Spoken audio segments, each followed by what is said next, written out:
Hello and welcome into another episode of Locked On Wolves. Today on the show, diving into who the Timberwolves could take at number 17 in the NBA draft, scouting reports on three bigs that have occasionally been linked to Minnesota and some mock drafts. I'll rank them on the show today. It's all coming. Welcome in. You are Locked On Wolves.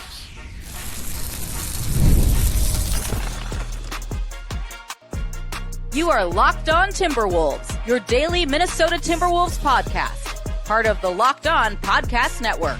Your team every day. Hello and welcome to the Locked On Wolves podcast, part of the Locked On Podcast Network, your team every day. My name is Ben Beecken. I'm the host of Locked On Wolves. Today's episode is brought to us by our friends at Game Time. Download the Game Time app, create an account, and use the code LOCKEDONNBA for $20 off your first purchase. Happy Wednesday, everybody. Happy Hump Day. And just 1 week from today is the first round of the NBA draft. I still am not used to the draft being on a Wednesday. It's weird. It's weird that it's across 2 days. Whatever. That's beside the point. It's a week from today. That means we have just a week to prep for the draft. We started the draft preview series yesterday on Tuesday's show with a couple of prospects, a couple of wings guards that we looked at. And today we're going to get into some bigs. I'll kind of set up, why. I mean, it's pretty obvious at this point why between the Nas Reid and Julius Randle pending free agencies, the name of Rudy Gobert being thrown around in some trade possibilities. So there's a chance the Timberwolves go big in the first round. And so I'll break down three guys that I've seen mocked to the Wolves in various places and give my take on each of them. And I'll rank them in order of my preference. If the Wolves were to take one of these three at 17, who I would take if they were all to be on the board. A big thank you off the top for making Locked On Wolves your first listen every single day. Of course, this show is free and available everywhere. That includes YouTube as well as all of your favorite audio platforms. You can also watch on the Locked On Sports Minnesota app on both Roku and Amazon Fire TV. Very quickly off the top, I'm not ignoring the Kevin Durant trade saga. I did most of a show about it on Monday, alluded to it a little bit yesterday. My quick thing, nothing's changed other than the Shams Charania report early on Tuesday. I think he was on TV, or maybe it was late Monday.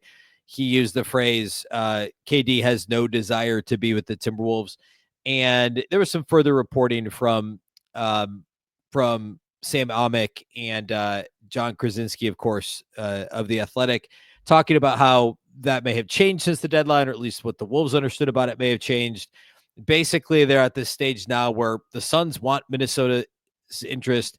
Minnesota is interested, but doesn't necessarily want to give up Rudy Gobert if Kevin Durant's not going to sign an extension. So this is going to be ongoing probably for the next few days. I would think it lingers past or at least near close to the draft. My position's been the same for the last several days. I don't think Minnesota ends up trading for Durant. And at this point, I think Phoenix is trying to leverage Minnesota to get better offers. And if you're Minnesota, you don't give up Rudy Gobert for one season of Kevin Durant. I just don't, of 36-year-old Kevin Durant. I just don't think it's likely. I don't want to spend too much time on it right now because we've kind of already gone over what those scenarios could be. But obviously, keeping an eye on it. And if anything significant comes out, we'll do a show on that, obviously, here this week as well. But for now, let's talk about the draft. And three bigs who could be considered at number 17. If you're watching on YouTube, you can see those three names on the side. That is not the order in which I'm ranking them necessarily. I'm doing them in this order because Asa Newell, I mentioned on the show, I think last week, and had already done some additional prep work on him. So we'll start there, and I'll give my ranking of these three guys. It is not the order in which they are, and it's also not the reverse order in which they're listed. So there you go. You have to listen to the third segment to get my ranking of these three guys, which, of course, you do anyway, because, of course, you listen to all three segments of the show every single time.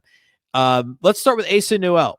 Asa Newell, or Newell, I should say, not to be confused with Jalen Newell. Asa Newell is the big out of Georgia, and these guys are all bigs, but they are all different types of bigs. They're a bit different from each other. They're all different sizes, but they're all effectively bigs. Asa Newell is the overall the smallest. I think height-wise, he's slightly taller than Thomas Sorber, who we'll talk about next. But Asa Newell is 6'10" with just a 6'11" wingspan, which is the smallest of any of these guys. He is a one-and-done player from Georgia, is just 19 years old after playing only one season there. And think of him as there's some similarities to a Brandon Clark type player. I don't think and I guess I'm starting with a comp here just to give you a sense, if you're not familiar at all with Asa Newell, the type of guy he is. He is extremely active as a big, very, very good as a cutter, cutting from the perimeter, cutting from the weak side. And we'll get into his ability / issues as a role big here in a little bit. But what he's good at is being active, using his size offensively, using certainly plus athleticism, and really good feel for the game for a one and done guy who has a lot of stuff about his game that is very raw, but the feel is very impressive. And when he does get to the rim, most of his attempts, of course, are assisted, and we'll talk about that as well. He's not going to create his own offense very much, but he's over 70% at the rim. And that is, of course, that's going to be a lot harder to do at the NBA level, especially with pretty averagey size for a big at 6'10" with a 6'11" wingspan. And yes, plus athleticism, but he's not like when I was watching Asa Newell play, I never really felt like I don't think he was playing to his size. And not that he was playing small, but he never felt like, looking at him on the court, I never thought like, oh, this guy's a 7-footer. And he's not. He's 6'10". But I just didn't think he even seemed that big, in my opinion. I thought he looked more like a 6'8", 6'9" guy, a little bit undersized with good athleticism. And the thing that kind of kept coming to the top for me as I evaluated Asa Newell was his motor and how hard he played. I think he is good in transition. Again, the athleticism, the decent length, the fact that he does play hard is super positive. And then the motor on the offensive glass. He had a 13.9% offensive rebound rate last year at Georgia, which was very good among college players. If you just picked that up and dropped it into the NBA, which it's not that simple, but to give some context for how good a 13.9% offensive rebound rate is. And to be clear, if you're new to the show, I use rebound rate because it tells a better story than rebounds per game. I just think rebounds per game is so noisy, and sometimes guys don't get enough of an opportunity. Now, Newell played quite a bit at Georgia.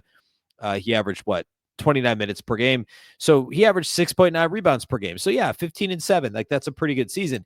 But rebound rate wise, his offensive rebound rate was 13.9%. If you pick that rate up and you drop it into this year's NBA, it would have tied for third in the entire NBA among qualified players. So I'm weeding out guys who don't qualify for rate stats. So guys that only played in 40 games or whatever are not being included here. You picked it up and you dropped it into this year's NBA. 13.9% would have been third in the NBA behind just Walker Kessler, Jalen Duren, and it would have been slightly ahead of Messi with New Orleans. Eve Messi with New Orleans. So it would have been the third best offensive rebound rate in the NBA this year. That's awesome. Like, that shows his activity level. It shows, I think, a little bit of his feel as well. I talked about him as a cutter already. And I think that that those things are all super valuable for a role player from day one in the NBA. He does not have good shooting numbers. He was 29% from three this year. He attempted nearly 4 threes per game at 29%. However, the free throw shooting is about 75%. And while the shot's pretty mechanical, and I would also use the word methodical to describe it, certainly for the free throw line, it looks a little more natural as a jump shot than it does as a set shot from the free throw line, which is really what it is. And his touch on floaters and stuff around the rim, again, over 70% at the rim. I actually think there's some upside there, and I think he'll turn into a pretty good three-point shooter at the NBA level. Pretty good's maybe aggressive. I think he'll be better than 29%. We'll say that at the NBA level. He's certainly not a stretch big. That's not what he is. But I think there's upside there because the touch is good. And while it's a slow release, I think the mechanics look okay. My biggest concerns with Asa Newell is, as a role player, what do you need your role playing bigs to do? They have to be able to set screens and roll and be effective in those situations and make good choices if they have the opportunity to pass. There isn't much in the way of data to suggest he can be good as a decision maker in the half court. Not that you're running offense through him, but if he's setting a screen and rolling and he gets the ball in the short roll, is he going to make the right pass? Is he going to be able to finish as a roll man? He actually only finished successfully 33% of the time as a roll big. There's a lot of technique he's got to work on there, and that's something that NBA coaching staffs are great at teaching. It's obviously a huge piece of today's NBA. I think he rushes a little bit, setting screens and rolling to the rim, and doesn't quite understand the spacing there, which is funny because I think he's really good as a cutter when he's not involved in an on-ball screen. So all that to say, I actually think there's a lot of stuff about him that's advanced for a 19-year-old that is a little bit plug and play at the NBA level. I think he can be a really solid role-playing big who can make a lot of noise on the offensive glass and be valuable as an off-ball type guy. The problem is if he's going to essentially play, he's better suited as a 5 offensively. You need him to be able to do something on offense, and I don't know what that role is besides offensive rebound. Defensively, he's fine. The question is, he's not a true rim protector. Like, the block rate's fine. I think he'd be pretty good as an off-ball defender, but I don't think he's good enough as a rim protector to actually play 5 offensively or defensively, excuse me. And at his size, like, he isn't a traditional rim protector. I think there's upside there, and that's again why I think he's plug and play as a fringe rotation big. I think there's a high floor and a relatively low ceiling for Asa Newell, which is a funny thing to say about a 19-year-old. But unless he really develops a handle on offense or a playmaking ability, and he's not a great shooter, he's not a great playmaker, and he's not doing anything off the dribble. He's kind of a do stuff guy. I do think there's more there in terms of what he can do right away than, say, Jared Vanderbilt when he was a rookie, to compare him to a former Wolf. He's not as good defensively as Jared Vanderbilt, and he's not as good on the defensive glass, but there's more touch offensively, and there's a little bit more shooting there, certainly, than Vando. But that's the kind of that archetype of a low usage offensive, low usage, switchable defensive big, low usage on the offensive end, who isn't really a shooter and isn't like a true role big who's going to be diving to the rim out of screen and roll successfully at this stage. I like him okay as an option. I just think I just don't know that he's a perfect fit for what Minnesota needs as a potential 3rd or 4th big, depending on how the offseason shakes out, because he's obviously not Rudy Gobert. He's not nearly as skilled offensively as Reid or Julius Randle. He's somewhere in between those things. And is that something the Wolves are going to want to develop over the next year or two as they try and get back to the conference finals and beyond? I don't know that they do. I want to talk about Thomas Sorber next, and I will say he's the most excited of these 3 guys. I'm the most excited to talk about him out of these 3 guys. So we'll talk about Sorber here next.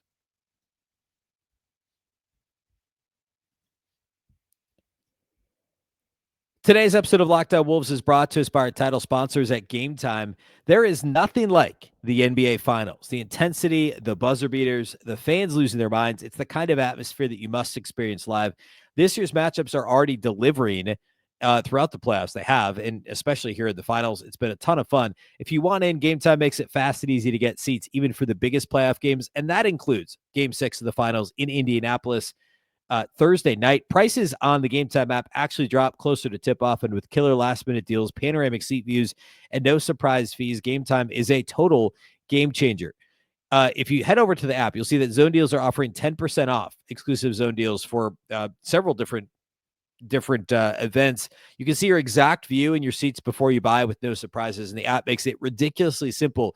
2 taps and you're done with your purchase. Plus, the NFL schedule's out now. Maybe you're planning ahead for the fall. You want to see a Vikings game in Minnesota, or you want to travel, next door to Green Bay or down to Chicago to see a divisional matchup with the Vikings. You can definitely find great seats for as low as $100 for NFL tickets, thanks to exclusive discounts. As always, with the Game Time guarantee, your tickets are 100% authentic, will arrive on time, and you'll always get the best price with fees included. So what you see is what you pay. Take the guesswork out of buying tickets with Game Time. Download the Game Time app, create an account, and use the code LOCKDOWNNBA for $20 off your first purchase.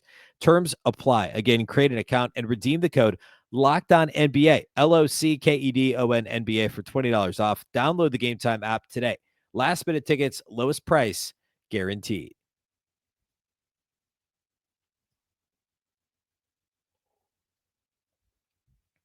All right, let's talk about Thomas Sorber. Moving right along. Thomas Sorber, also a one-and-done big at Georgetown. He's slightly shorter than Asa Newell. He's 6'9". Without shoes, I think he's like 6'8.5". But his wingspan is just a fantastic 7'6". 7'6", a huge wingspan. He was awesome at the rim in college at Georgetown, and he was really good in the post as well. They worked a lot through him in the post, and he also attempted quite a few mid-range shots. We'll talk a little bit more about that. So like at first glance, when I first started watching some of his tape, I was like, all right,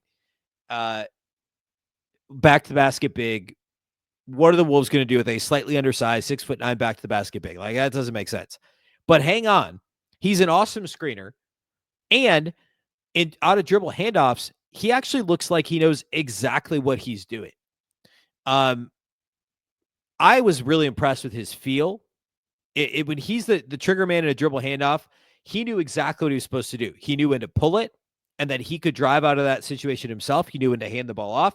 He knew how to screen and use his body in a dribble handoff as a screener. It's effectively as a screener when you're the guy handing the ball off in a DHO. I thought the decision-making there, the technique was very solid for a one-and-done big. I was very, very impressed with what he brought to the table. And off the dribble, also impressed. A little bit lumbering at times, but the overall feel and body control was extremely impressive. For a guy with a 7-foot wingspan, I thought he got into the paint, used his body well to shield the defender or shield the ball from the defender, but also the touch and the ability to control his body as he scored at the rim. And honestly, a little bit with both hands, I was pretty impressed with as well. That to me was a very attractive thing. Like, the Wolves run a lot of dribble handoffs. Gobert runs a lot of dribble handoffs and of course is not dynamic and is not pulling the ball to do anything other than turn and pass it to the opposite side of the floor. And overall is pretty good at that. But Thomas Sorber, I think, could actually be a weapon out of DHOs. And then he could also turn that into post opportunities. Not like the Wolves are running a whole lot of back to the basket stuff on the low block, but he could back himself into that situation. And that actually leads me right into the thing that I'm most excited about with Thomas Sorber is his passing ability. And just because Thomas, like, out of a dribble handoff, think about that. Sorber can then, he can hand the ball off. He can pass to he could fake the handoff and then pass to a backside cutter or to the guy who he ignored on the handoff. He can dump it down into the paint. Or he could take a couple hard dribbles into the low post. If he gets doubled on the block, he can kick it out to somebody in the perimeter. He got doubled a lot at Georgetown. That's not going to happen much in the NBA. But depending if he gets a mismatch, if the defense switches and he takes a small guy into the post and a second defender comes, the decision-making was solid. The actual execution on the passing was fantastic. He had a 15.6% assist rate. Thomas Sorber did. I mean, look at the Timberwolves roster last season and look at the assist rates on the Timberwolves. And where Thomas Sorber, if you, again, picked up his college assist rate and dropped it on the Timberwolves, it's a better assist rate than Nickeil Alexander-Walker, who was the backup point guard last year. A better assist rate than TJ Shannon, better than Reid, better than Jaden McDaniels, much better than Rudy Gobert, who had a 7.5 assist rate. Among guys that actually played on the Timberwolves, it would have ranked 6th. That's how good of a, first of all, obviously a lot of stuff ran through Thomas Sorber at Georgetown. That's not always going to be the case in Minnesota, obviously, if Sorber were on the Wolves. But his ability to pass out of those situations with a relatively, a palatable 15% turnover rate. Again, for a guy who's not like initiating offense with the Timberwolves, he got hurt towards the end of the year as well. And so some of those rate-based stats, I mean, we're only talking about 24 games of data. But the assist rate is a really attractive thing. He's a good enough rebounder. I think he uses his size, again, a modest 6'9", but awesome length with a 7'6" wingspan. And I think he uses his body well there, just like he does when he's got the ball in his hands and trying to score in the paint. I think the motor is good, especially on offensive rebounding, which is great for a couple of reasons. 1, good toucher on the rim. 2, great length. And 3, if you get an offensive rebound and you don't score, what's the other thing you're supposed to do? Kick the ball out to the perimeter. And when's the best opportunity to get open threes? Well, it's in transition or it's off of an offensive rebound when the defense is scrambling. They're trying to rebound. They might be boxing out, but they're more likely chasing the loose ball, and they're not matched up. And so what do you want? You want a guy who can offensive rebound and be a good passer. And Thomas Sorber is that. He's a really, really good offensive rebounder and a fantastic passer. And I think that plays really well for the Wolves. My only real question for Sorber is quickness. I mean, like, he doesn't have great feet. I think he'll be good in drop. I mean, he did it quite a bit at Georgetown, and he looks functional enough there. I mean, Rudy Gobert has outstanding feet for his size. Sorber, I don't know that coming into the league is going to be, he's certainly not going to be as good as Rudy Gobert defensively, but outside of the foot speed overall, and then some lateral quickness in the half court, again, you're not really going to want him to be switching on the perimeter. You're going to want him in drop like you mostly want Rudy in drop. And I think there's some similarities there. He's obviously several inches shorter than Rudy Gobert, like 4 or 5 inches shorter, but the wingspan is just incredible. Again, I just keep coming back to that because it's so valuable as a team defender, as somebody who can plug passing lanes and disrupt defenses. We've seen what length can do, of course, over the last couple of years, and also this year, especially with the Thunder. My only real questions are some of the quickness, foot speed stuff, lateral quickness. He's not going to be switchable defensively. And as a non-shooter, he's not a shooter. I mentioned the mid-range earlier. He sometimes got stuck. He would roll and get the ball, and he would jab step and shoot a mid-range. He did that a lot. He didn't make enough of them in order to justify it, not even close. But we talked about his feel as a driver, and as a passer, like in the short roll, I think he'll be very, very good at the NBA level. He's not going to get doubled much in the post, but out of the short roll, he could pass. And if he can fix that mid-range jumper just a little bit, the fact that he's willing to shoot it, he's confident, maybe overconfident in himself to do it. He also, he attempted 37 threes in 24 games. I mean, that's what, about 1.5? Yeah, 1.5 threes per game. He was 16%. Like, he made 6 threes. He's not a shooter, but there's something there. He's a 72% free throw shooter. I think he could develop enough of a touch. Whereas in the mid-roll, he's already a dangerous enough passer. And if there's just a threat that, like, hey, this dude can knock down a 15-footer, then that's going to open up what he can do offensively a little bit as well. What will he contribute as a non-shooter? I think as a passer, playmaker, offensive rebounder, there's enough there. I think there's more of high-level skill and certainly a higher ceiling than Asa Newell, who we just talked about. As a floor, I think it's similar. I don't think it's all that different from Asa Newell. They go about it in a different way. Asa Newell as a more of a connective, like, cutter, off-ball guy, active, switchable defensively, great offensive rebounder. Sorber is more of a really good passer, decent offensive rebounder. I think probably more functional as an offensive player.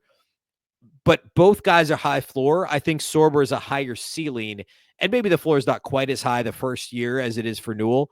But I really, really like Thomas Sorber, and he's going to be pretty high when I do my big board. If you didn't listen to yesterday's show, I'm not releasing a big board yet. We'll do it next week. I'm just ranking these 3 guys today against each other. But Thomas Sorber, I like. He's going to be high on my big board. I think he's a very intriguing prospect, and actually be a little bit surprised if he's still there at number 17 for Minnesota. All right, let's close by talking about Maxime Raynaud. The French-born big for Stanford, a 4-year guy at Stanford. We'll talk about him here next.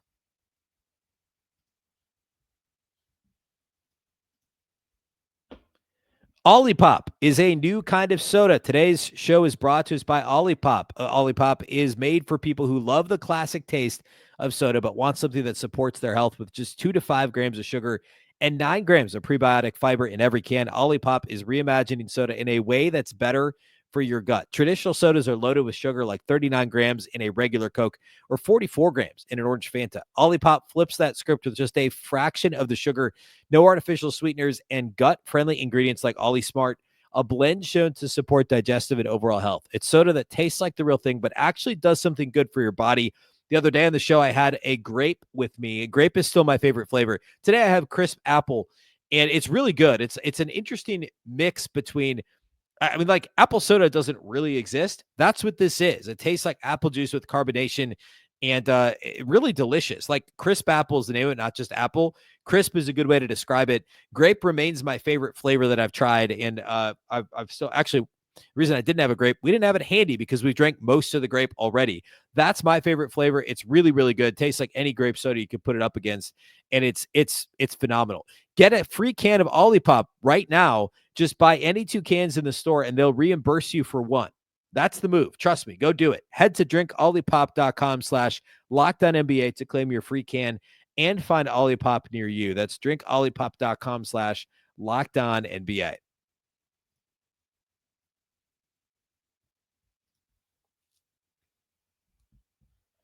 All right. Let's close today by talking about Maxime Raynaud. He is a legit 7'1" from Stanford. Went to Stanford. He's actually from France. Only a 7'1" wingspan. So more that kind of box-like frame versus like Sorber, who we just talked about, who's 6'9" with a 7'6" wingspan. Raynaud is a bit more modest when it comes to that. And he's somebody who I think a lot of initial mock drafts, like following the college season, had him kind of like early second round. And now with a good combine performance in May, he's risen into the 20s, and we're starting to see him kind of early 20s. I did see somebody have Raynaud as a potential selection for Minnesota at 17. You don't see him much higher than 17.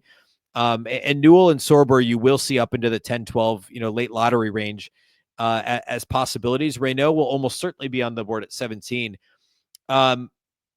He is more traditional big sized, and on the glass, I think he plays a little bit more like a traditional big. There's a lot of post stuff he does that's more like a traditional big. He was a late bloomer. He didn't actually play basketball, like real full time until his last year of high school. And so took him a full 4 years at Stanford to continue to grow offensively. He is one of the best shooting big men in the draft, and I think that's going to be one of those things that people key in on. And like there's highlights of him just shooting lights out. I fear he's a bit more of a volume shooter. Obviously, he's got good touch. He's very talented offensively.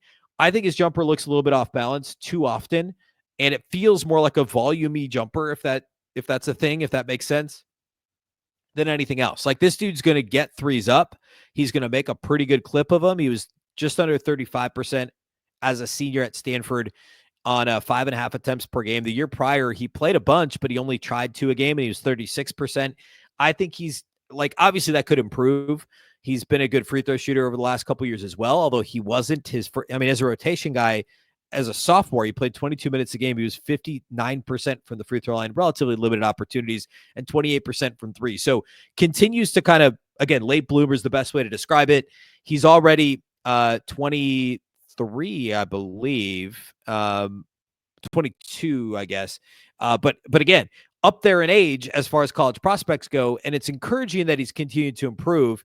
But I'm dubious that 3-point shot ever becomes more than like a league averagey type 3-point shot, which is effective. Like that's what Nas was into the last couple of years.